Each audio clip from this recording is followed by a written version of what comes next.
Hello, everyone, and thank you so much for taking the time to join us on this webinar today. My name is Maria Virginia Olano. I am Editorial and Research Associate at Canary Media. If you don't know us, we are an independent nonprofit media outlet that covers solutions to the climate crisis and the clean energy transition. If you're interested in following our work, please visit our website. It is canarymedia.com. You can sign up for a newsletter to make sure you never miss a story. I'm thrilled to be moderating this panel today with three incredibly inspiring leaders working on community-led energy projects. And this conversation is part of a special week of coverage here at Canary Media.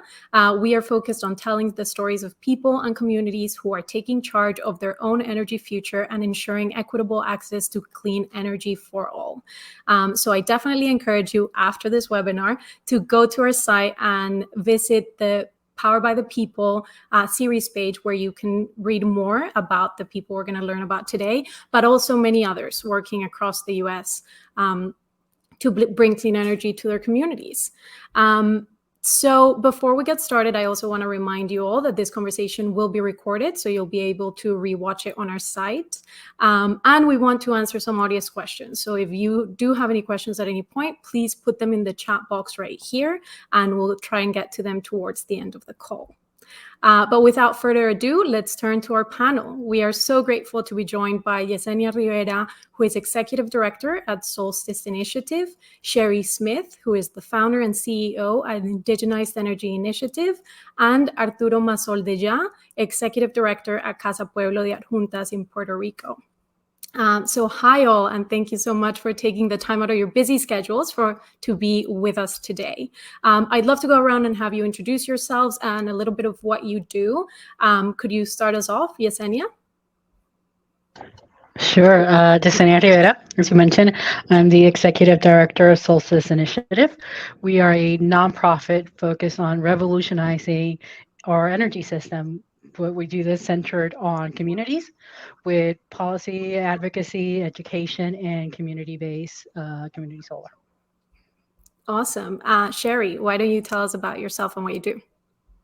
Hello, my name is Chéri Smith. I am founder and CEO of Indigenized Energy Initiative, soon to be called Indigenized Energy Initiative for reasons I can explain another time. Our organization is a Native-led nonprofit, and we are focused on harnessing the power of renewable energy as a means towards the restoration of self-determination in Indigenous communities in our country and beyond.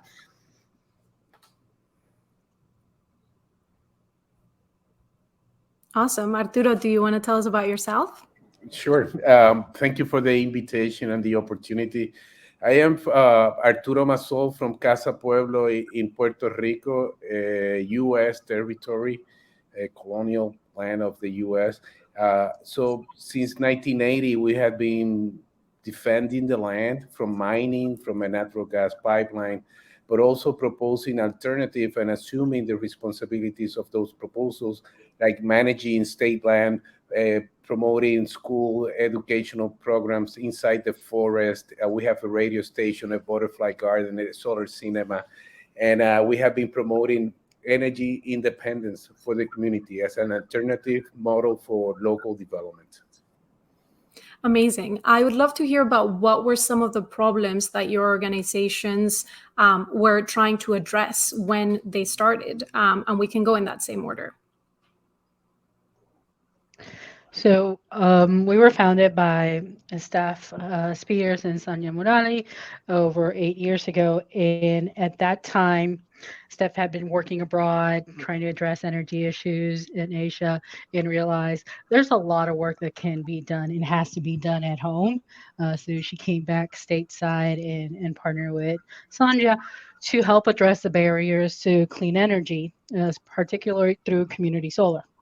Why? Because community solar is supposed to be this democratized form of energy. Everybody's supposed to be able to access, regardless of your home ownership status. It's supposed to be easier to access community solar, cheaper to access than rooftop. But that's not what we were seeing at the time. And even now, I think 4 out of 5 low-income households cannot access rooftop solar. but there are still too many barriers to community solar itself. So our mission is to help communities develop these community solar projects and give them a voice in addressing their clean energy needs and demanding change, because they're the ones most impacted by these disasters and by climate change.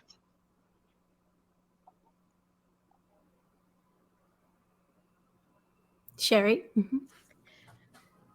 So I actually worked with Steph and Sandhya and crew at Solstice for a little while. I had the honor of doing that a few years back, and the work that you all are doing is so needed. And for the reasons that Yesenia just described, in Indian country, in the plains states of our country, especially, if I asked you to imagine a place where 40% of people live without electricity and more than 90% live below the poverty line and the unemployment rate exceeds 80%, you might picture an isolated village in a developing country. But in fact, those statistics apply to that region and other Native American communities within the United States and territories. And there's over 1 million people that reside on Indian reservations, and they're often referred to as the third world of America. And that's there's poverty there that we call energy induced poverty. The tribes of the Plain States and beyond are among the poorest, most socially disadvantaged people in North America. Broken treaties, forced assimilation, and the lack of any tangible economy since the deliberate extermination of the buffalo by colonists have all taken their toll on these tribes. And their unemployment rates are extremely high, and poverty is real. And compounding that issue is that in the states, utility companies aren't closely regulated and aren't penalized for the common practice of charging double or more what the non-native people for the same electrons are charged, or for turning off electricity to families when they've fallen behind on their bills in even homes that shelter elders, the sick, or the young. And this is particularly problematic during harsh winters on the plains, when people in Indian country often resort to burning things indoors to keep warm. Wood is scarce and expensive, so people burn anything they can find, furniture, trash, tires, and when they run out of things to burn, they die of exposure to cold in their own homes. And this is happening in 2022, right here in America. This isn't, happened 100 years ago. This is going on right now. So knowing this, you might be astonished to learn that tribes are resisting fossil fuel development despite the promised riches and promised economic development in favor of pursuing clean energy as a means to take control of their energy systems and their economies, create well-paying jobs for tribal members doing a job that is in line with native lifeways and ethos right in their own communities, and recirculating all of that money that was spent on energy back into the community. And when you, as Yesenia was talking about access to clean energy, when you take a home that's impacted by poverty and you take away that a chunk of that electric bill, these folks aren't using those savings to buy, fancy purses and lavish trips. They're using it to buy food and clothing and medicine. So it's solar and renewables in general are an incredible lever, but it's essential that this is done. And Jeff asked me, I'm like, power by the people. Exactly right. It has to be done by Native people for Native people, or else it's just as extractive. Actually, Chéri, you can be a Casa Pueblo's spokesperson. And with Yesenia, I think we share pretty much the same challenges. Initially, Casa Pueblo got organized to confront an open street mining proposal by multinationals and endorsed by the government. So it was founded by my parents, Alexis Massol and Solstice and other members of the community. But we quickly realized that protesting was not enough, and we needed to engage in building up from the bottom up our own solutions.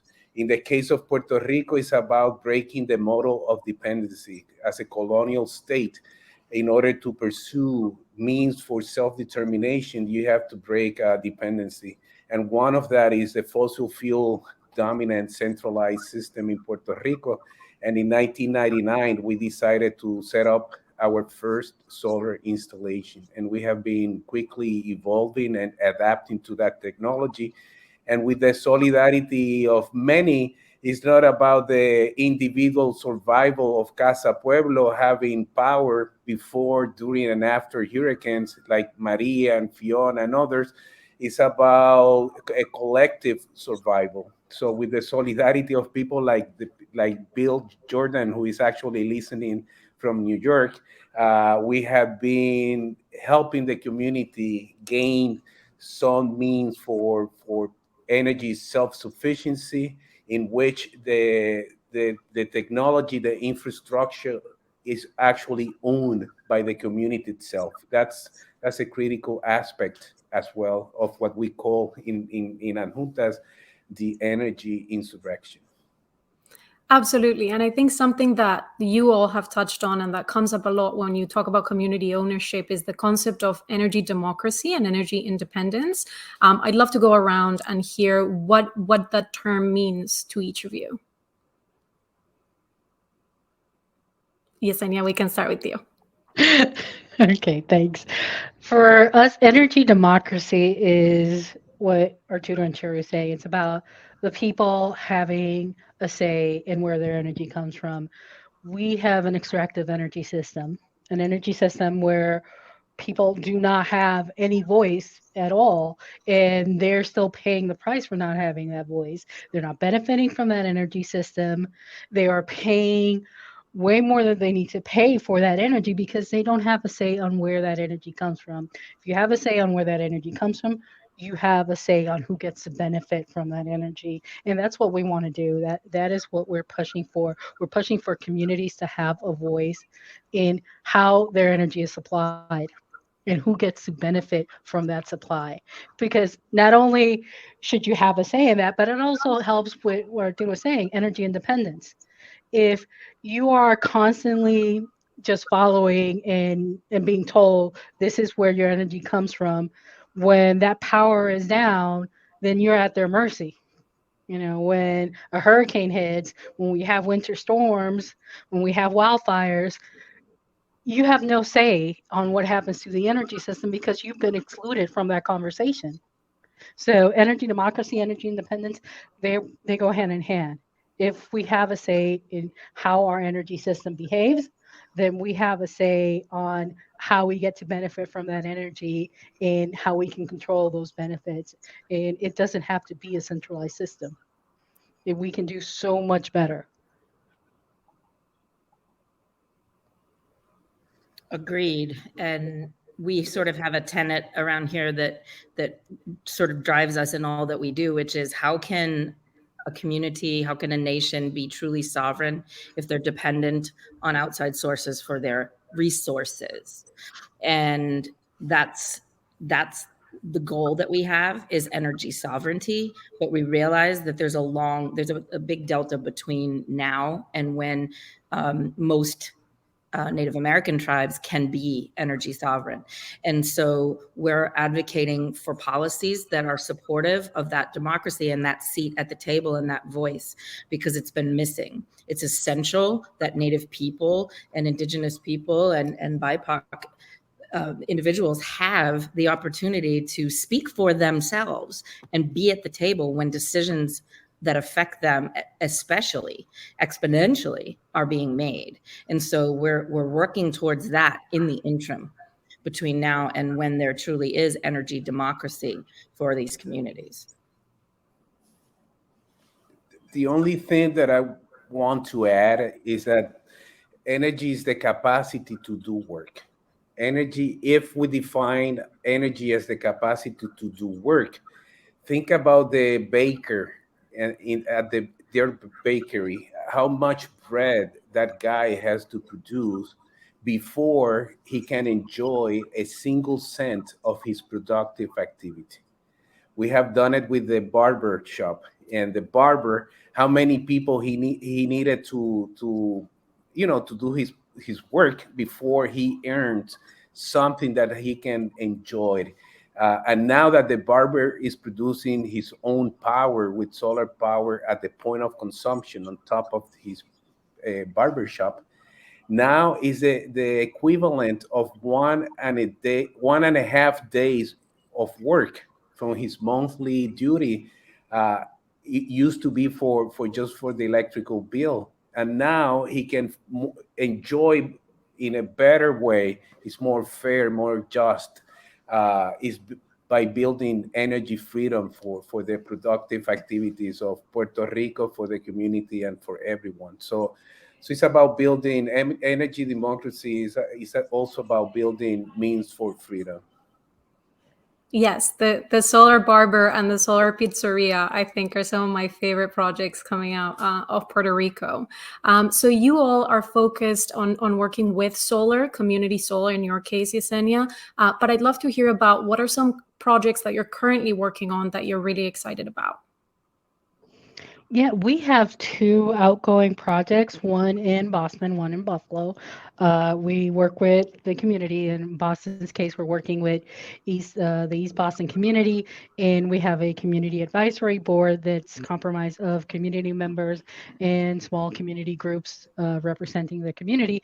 And we work with them as technical advisors. We walk them through their options, not just in terms of clean energy, but energy in general, so they can have the tools to be part of the conversation, to demand the change they should be seeing.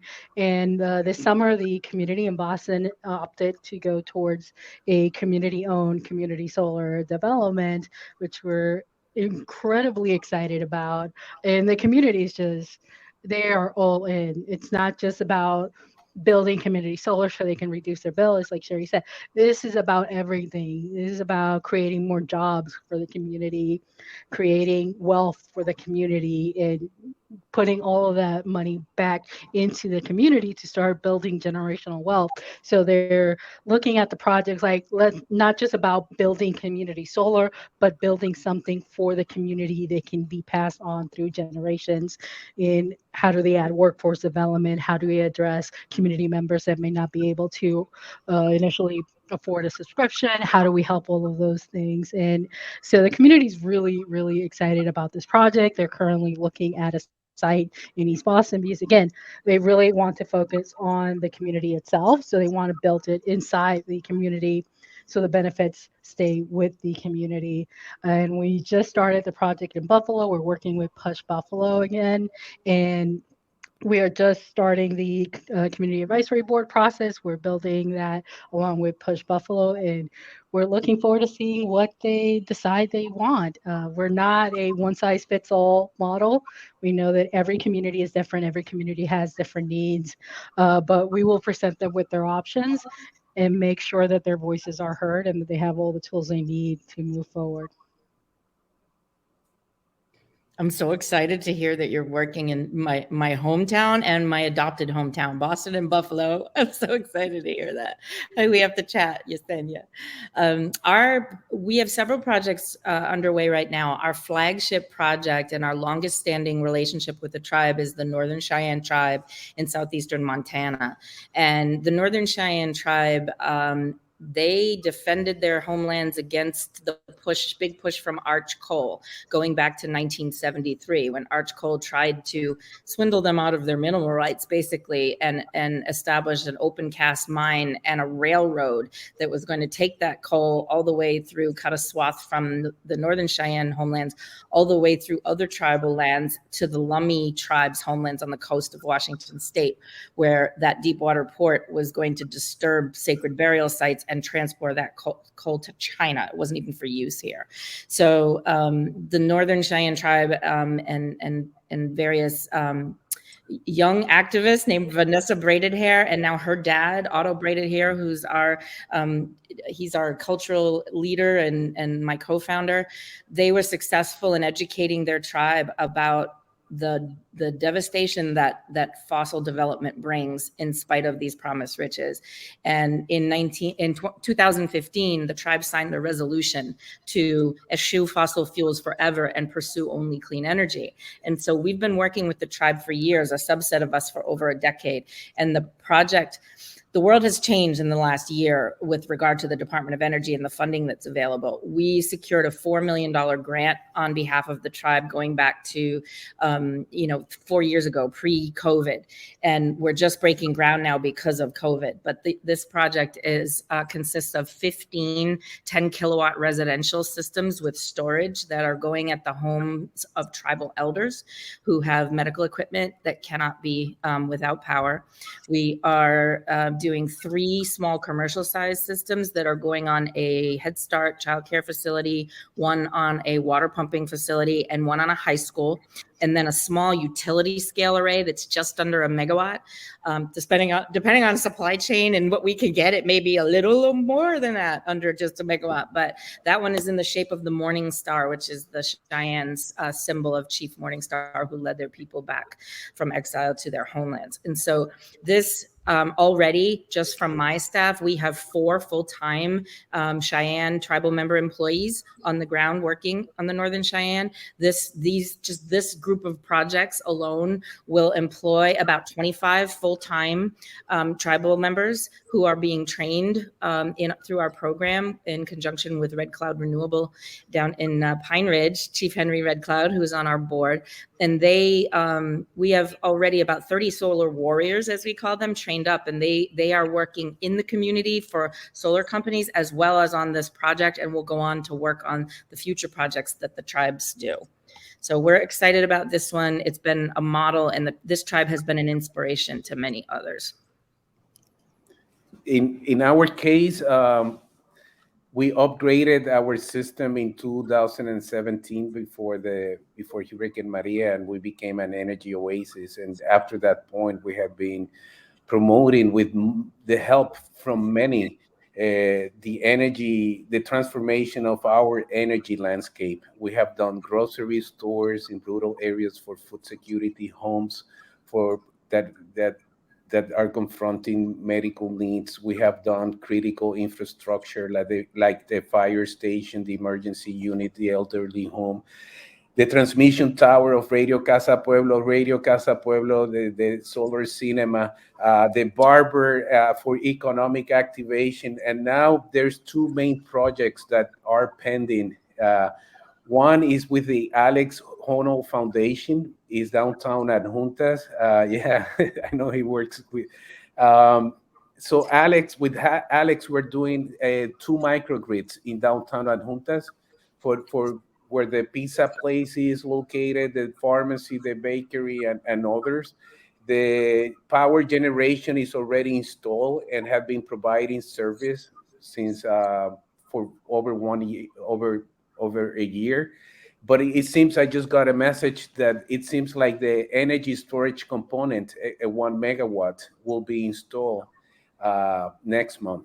So that will complete not only the generation and the storage and distribution part of that microgrid. The other project that we have been working for the past few months is to get organized this community. Altos de Cuba is a humble, historic location in zona marginada in Adjuntas. And we're working with them to get them organized around energy to confront other issues within the community. Solar lighting for the streets have been designed, will be installed soon. The grocery store will be running on solar power, which is sort of the main facility for the community. And with Let's Share the Sun, we're hoping to do all 30 houses to run with solar power and storage as well. So this is under development, and hopefully by March or April of next year, all of these projects will be a reality in our community. Incredible. And it sounds like all of you have your hands full, which is great news. So we've heard from all of you the upside of clean energy, whether it be resiliency from natural disasters and storms, or cheaper energy prices or public health from not burning fossil fuels. I'm curious to hear what, if any, pushback or challenges and obstacles have you faced when engaging communities towards these kind of projects? Say from the community aspect itself, I don't think it's the community that's been the roadblock towards adopting clean energy. Whenever we do talk with the communities we engage with, they are sometimes the ones seeking us out. They come to us because they heard what we are doing. They are interested in adopting clean energy. They want to see change. I think for frontline communities, BIPOC communities, we already know the consequences of our extractive centralized system. We know the price we pay for that system, and we know that it needs to change. I think what I've seen in the years I've been doing this, it's not the community that doesn't want clean energy. It's outside players that are keeping them from accessing clean energy. It's the utility companies putting on roadblocks, whether it is interconnection or posting community solar. Like, to this day, even with the IRA, not every state in this country allows for community solar. That is a big problem, because if you are not a homeowner, if you don't have a decent enough roof, how are you supposed to access clean energy when your state is saying, no, you can't access community solar? You're going to have to figure out a way to build this on your own roof, or figure out a way to own a roof so that you can install solar and get clean energy. And when 35-40% of the country is renting, when the majority of those renters are low to moderate income families that cannot access rooftop solar, how are we supposed to have a just transition? How are we supposed to revolutionize our system if our policymakers and our utilities are blocking every step of the way and not making it easier for folks to access the clean energy that they want? Because it's not a matter of whether or not the community wants this. The community wants this. They've seen what happens with a centralized system. They've seen what happens when that grid goes down. And they've seen the impact that has on their bills, on their home lives. Everything is connected for them. They want this clean energy. They want to start making change to their communities in terms of better livelihoods, better environments, and more money in their pockets. So it's not the community that's opposing the transition. Yesenia is spot on. Our org is very closely working with the Department of Energy Loan Programs Office, and we're going to talk about the IRA. I know Maria Virginia in the next question, so I won't discuss details here. But in Washington last week at the Tribal Clean Energy Summit, I spoke to the department, the legislators, the senior government officials, and said, this money that's flowing now is great, but you have exactly what Yesenia described, which is a roadblock. It's policy needs to change, and it's done in clandestine, colonial boardrooms. These decisions are made, and they impact tribal members, and they impact marginalized communities, frontline communities, BIPOC communities the most. And so you can pump all this money to build infrastructure, but if you can't connect to the grid, like I said, there's a big timeline between when we're starting to build this infrastructure and when these communities can be islanded and be their own utilities, have their own utilities, or be microgrids, for example. There are, what I'd love for the audience to know is there needs to be attention and investment made on this problem. It's the biggest downside right now. There's downsides to renewables. People talk about mining of, the essential and earth minerals, and, how do you recycle them? There's solutions to that stuff. What we don't have a solution to is the stalled public policy, the blatant racism that happens within utilities and their suppliers. It comes down from the top. Energy Foundation has just put $500,000 in our coffers to identify to sort of research this and identify those roadblocks, who is causing them, and how to burst that open, examine it, and fix it. Because otherwise, it is not a just transition. Otherwise, all that money coming out of the federal government gets hit against a wall. And you have a situation like we had with a particular array that was philanthropically donated, but the principle applies. When you put an array in place that's been federally, philanthropically, or personally funded, and the offtake rate is PERPA, that minimum 2.5 cents a kilowatt hour, and you're getting charged for the energy back that you put this energy into the grid, and then these utilities are charging homeowners and businesses in the neighborhood double or triple or 7 times, as is the case up on Standing Rock, for that energy. That's wrong. That's the big problem. And I bet you Arturo has it too. Yeah, well, similar issues down here in Puerto Rico. In our case, our public utility was privatized recently, and from being bad before, now is worse. And what is happening is that their business, since the transmission and distribution of power had been privatized, their business model is to sell energy to the people. And we're promoting people to produce their own energy. So there's a conflict. There's in their business model with what we're promoting and let's say what is happening with the utility. So it is an ongoing battle. The government is saying, yes, you should engage in producing your own energy, but they're talking about taxation to the sun, for example, to get people scared to not to think about investing if something is going to happen in the future. They're putting like installation requirements that they are not. I mean, perhaps in New York, but in Puerto Rico, they don't apply, making things more complicated, more expensive.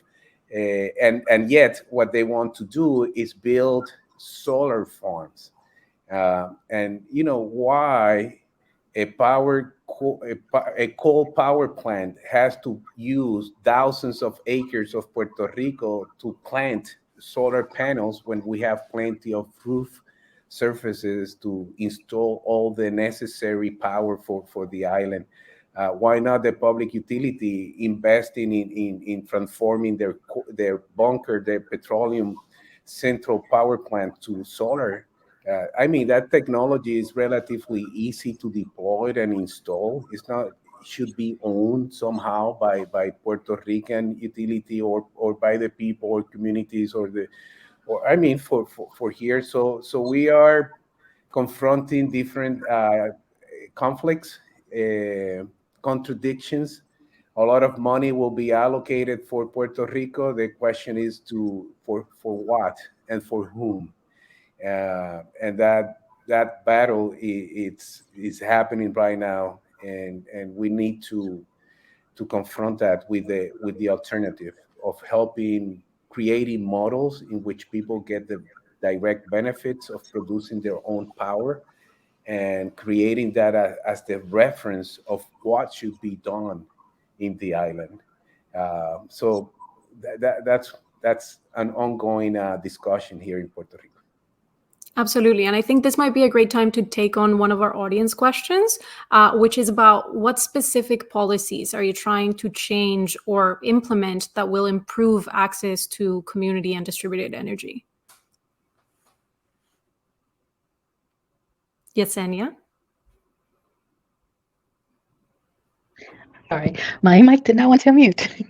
As I mentioned earlier, we have the problem that community solar is not the law of the land in every single one of our states and territory, and that is unacceptable, especially with the IRA creating so many incentives for community solar itself.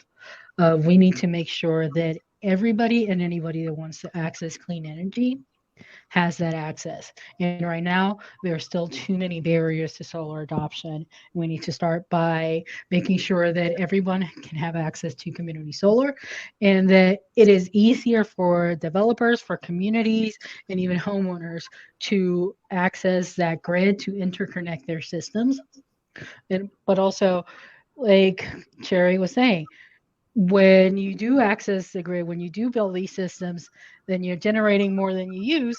These utilities still charging you for that. They still want to charge a minimum bill. You saw it in Virginia not too long ago, where Virginia actually passed a real community solar bill, the Share Solar Act, but left open the minimum bill requirement up to Dominion's discretion. Dominion came back with a $75 minimum bill. Who exactly is going to sign up for community solar if the minimum bill is $75? So we need to address problems like that.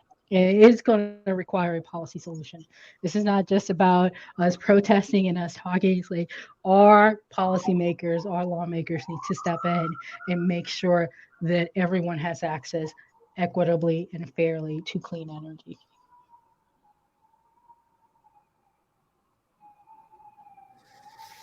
Yes, it is everything Yesenia just said. And then in tribal communities, we're trying for tribal utility commissions, much like the PUCs in each state, to have some clout and sort of use that sovereignty as a lever to get fair policy. We also are pushing for transparency. There's so much that's not known about the way rates are set. And we see the evidence on the bills in our communities where, a home on Standing Rock is paying 11.5, 12 cents a kilowatt hour, and the home off res just down the line of the non-native, family is paying 7 cents a kilowatt hour, and there's zero reason for that. And so we need resources to be able to, open up that open those padlocks and have some a glimpse into this world that has been led by rich white guys that sit on the boards of big energy companies, and it's time that go away.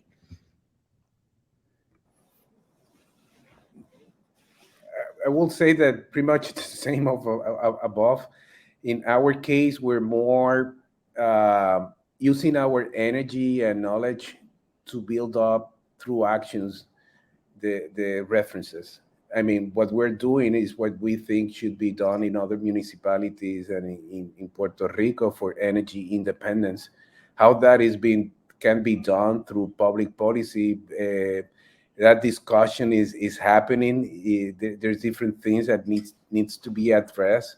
But I think the important part is to go beyond proposals and ideas but building up the alternative as a real case scenarios. And we have seen it, and Casa Pueblo at least is being used as the opposite of the government failures managing Hurricane Maria and Hurricane Fiona. When you see all the failures in Puerto Rico, even though they have policy, even though they have resources, they have the economical, everything they need to do something different, yet there's a failure of responsibility. And by building up the alternative, at least we have references in Puerto Rico of alternative ways to address the issues of energy vulnerability and economic development.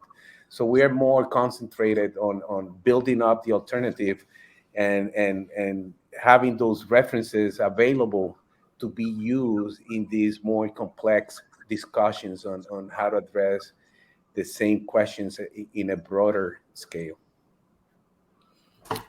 With that being said, I am curious to hear from all of you or some of you, what, if any, new opportunities or avenues for funding do you see in the Inflation Reduction Act, and how are you thinking about that for your work? Chéri, I see you're very excited. Why don't we start with you? We, for Indian country, This legislation is truly life-changing. It takes the most aggressive action on climate and clean energy in American history, and it provides funding specifically for tribes to plan for and adapt to climate change, mitigate drought, support fisheries, shift to clean energy production and use. And it's not perfect. Okay, it isn't perfect, but it finally puts a price on carbon at the federal level for the first time ever. And there are there's close to 70 provisions that impact tribes specifically. So we are pretty excited about this. And again, I know it's not perfect, and some communities are going to face downstream roadblocks like we will, and like Yesenia described earlier. But for the most part, we're applauding the federal government for finally taking action that is significant, and it's a good start, and it will put many of our tribal communities, it will completely change their trajectory, and it will become they can become energy self-sufficient with this as the starting place. I can echo Chéri's sentiment. It is not a perfect bill. But it is a start, and there's some really good things in there when it comes to community solar. In particular, for us, it's the nonprofit direct pay, which now gives the options for nonprofits that are developing community solar to access that 30% tax credit. And for our group in Boston, they were so excited the second this bill became law. They are talking to lawyers, they're talking to experts on how can they organize, how can they register so they could benefit from that 30% tax credit, which automatically cuts down their cost of going solar, but still be able to pass down those benefits to the community. So it is a game changer. The fact that now you have nonprofits that do not have to go looking out for tax equity flips, that do not have to bring in tax investors, because they can now access that 30% directly, which means that if more money in their pockets serve the community, it is a big deal. And we are very much looking forward to seeing what happens with that portion of the IRA. But like I said, the fight's not over. Unfortunately, single family homes do not have access, low to moderate income families do not have access to that tax credit. So there's still a lot of work left to be done. But we are excited with what's passed and the options, not just the IRA and the incentives from the tax credit, but also the grants, the EJ funding that's in the bill.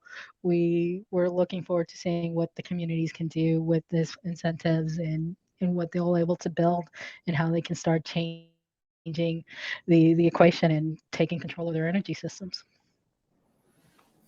That sounds good.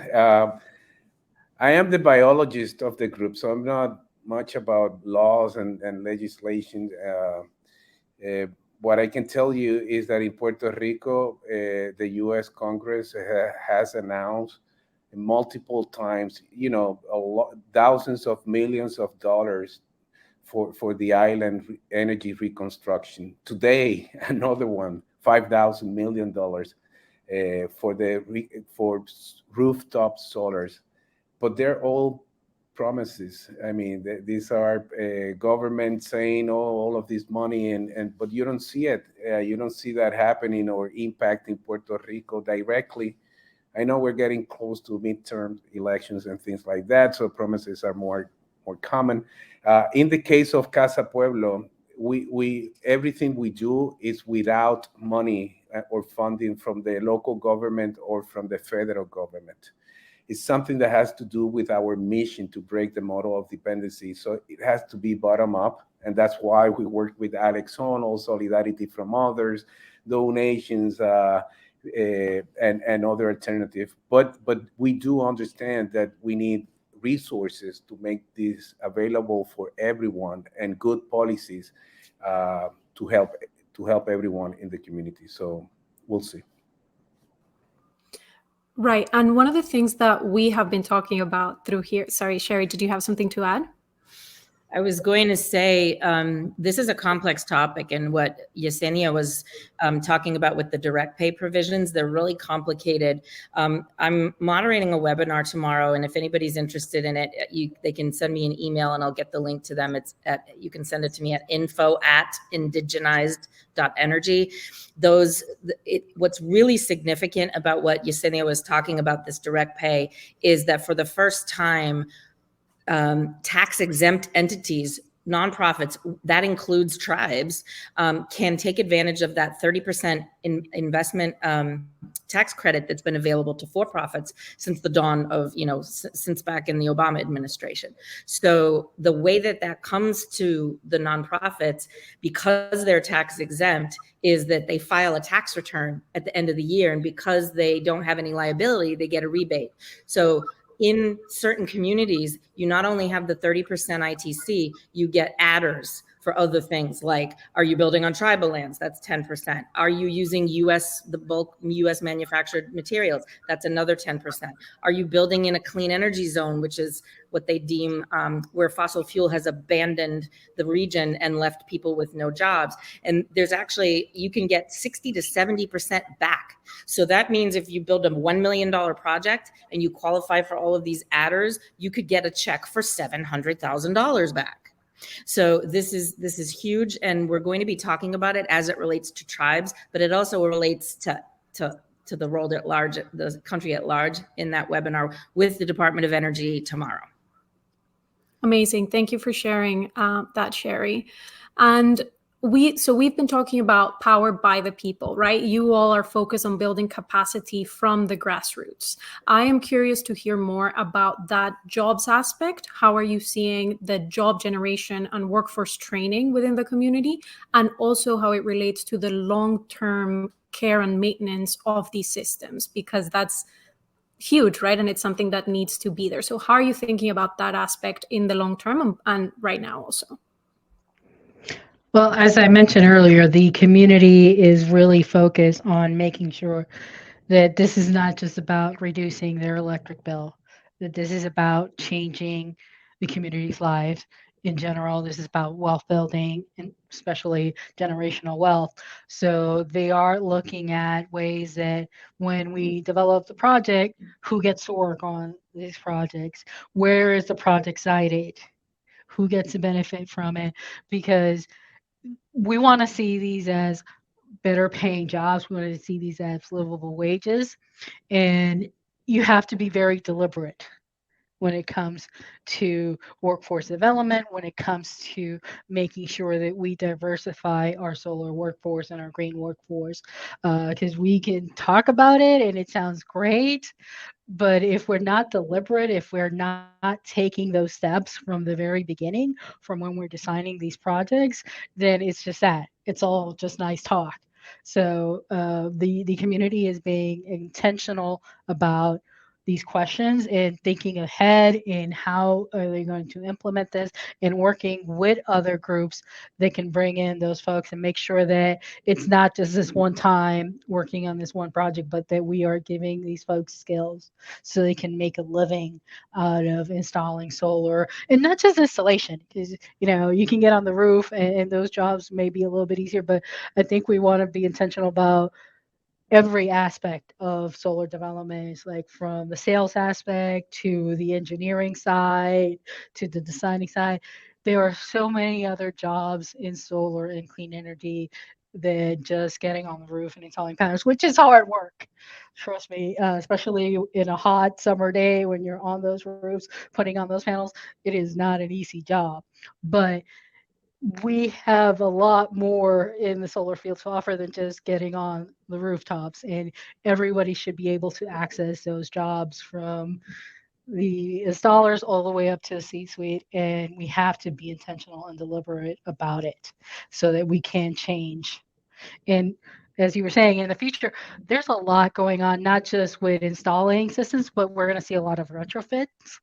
We are going to see a lot of electrification, and we need to make sure that everyone has access to those jobs, and that those jobs are high-paying jobs, that they're paying a livable wage, that they come with benefits. It's really hard to tell folks in coal country that are working in these coal mines to step away from that and start working in solar when you're asking them to step away from a union job with guarantees and benefits. So we need to make sure that we are offering those same options in green jobs in solar.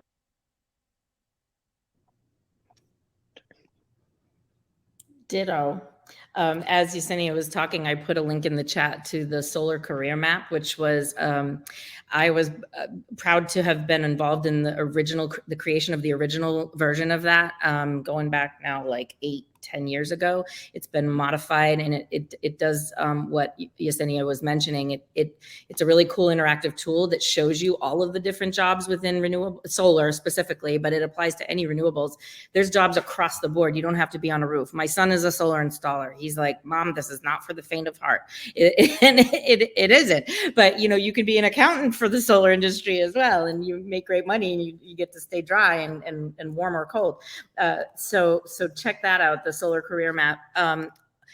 For a marginalized community specifically, and tribe, Indian country, and everywhere else, there is an issue with renewables being built by outsiders, and it's when you're building a project and you import labor, and then the system is owned mostly by the developer, and the tribe or the community gets a tiny little benefit. That's exploitive and extractive. Renewables can be just as extractive, and so workforce development by the people for the people is essential if we are going to have a just transition. It's not an option. It has to happen. So financially, the impact of the jobs, labor is the biggest cost of most solar projects. So by employing tribal members, there's an immediate and direct economic impact that's often far greater than the impact of the solar itself. So there's that for tribes to consider, but it's also about empowering people. And I will tell you that I hear more often than I would like to admit from our young solar warrior trainees that they were in despair. They had lost hope, and that these jobs are more than money, and it's about hope. And these young men and women telling me and my team, that they were thinking of committing suicide until this came to town, and now they see a path for themselves. That's what we're talking about here, folks. It goes that deep. In our case, we have been working with different installers, and what we have seen is now there's a local company that has retrained 6 people from the community, and what you see is that the support that people get when the installers are local is way different when it's done from outside. I think in our case, the power generation with solar is easy, straightforward. The energy storage component is the weakest part, and it's very expensive. And because we cannot rely on the central utility to be the backup, the energy storage part, because the power failures here are too often, and we're at risk of earthquakes and hurricanes. It's like energy storage is very critical, and that technology needs to improve. We have confronted difficulties with some of the installations. We have been supporting communities to upgrade people that needs to upgrade their systems. But in the case of the Adjuntas microgrid, what we're doing with the business owners is that they're going to be paying for the energy to themselves, and that money that they will be paying to themselves because they're producing collectively power on their different rooftops of their businesses. Part of that will be for operation and maintenance. Part of that will be for an emergency fund if something breaks down, to have the resources in place to respond immediately. And half of the resources will be to help low-income families also reach energy security. So energy as a way to drive the transition, not only with outside-in contributions, but generating wealth from within to help the transformation to continue in a more sustainable fashion. That's fascinating, that model for maintenance and kind of a cooperative chipping in for that. So we are almost at time, which sounds crazy because I could talk to you for hours. We have been talking a lot about clean energy as a vehicle for broader social change. I think all of you have brought up that idea through your answers to these questions. I'd love to end it on a little bit of visioning, if you will indulge me. Tell us what the community looks like if your vision is realized and you're successful in what you're trying to achieve. And Yesenia, we can start with you again. I would say it's a community that's independent, that has built wealth, and that has taken control over their energy system. If we are successful, we're not just going to swap out renewable energy for fossil fuel, because as Chéri said, it can still be extractive. If we are successful, we're going to revolutionize the energy system and create one where everyone gets to benefit from their energy source and gets the energy they need to benefit their communities and their lives in general. And I'm going to just keep going from Yesenia's sentence, because that's exactly it, right? And what we're left with is vibrant and revitalized communities that are self-sufficient and not dependent on the colonial capital patriarchal constructs that put them in this position in the first place. And by doing so, we'll have a better way of life, better well-being for everyone, not just for a few. And in our case, we'll be good in a better position during good days and better prepared to confront and to rebound from hurricanes and other natural events that we have to live with in the Caribbean. So thank you for the invitation and for the opportunity to be here. That was beautiful, almost as if you guys had rehearsed that answer together. But thanks everyone so much for joining us, and thank you three for taking the time to be here. You can learn more about their work at canarymedia.com. As we mentioned, we had this week's series on Power by the People. It's still ongoing, and you can also read our coverage on Puerto Rico's solar boom. This is a bilingual series, so you can read it both in English and in Spanish, reported by my colleague Maria Galucci. We'll be posting the links in the chat. A final reminder that we are a nonprofit, so if you value our work, we would love your support either through reading our work, signing up for the newsletter, or donations. So I hope you all have a lovely rest of your day and your week.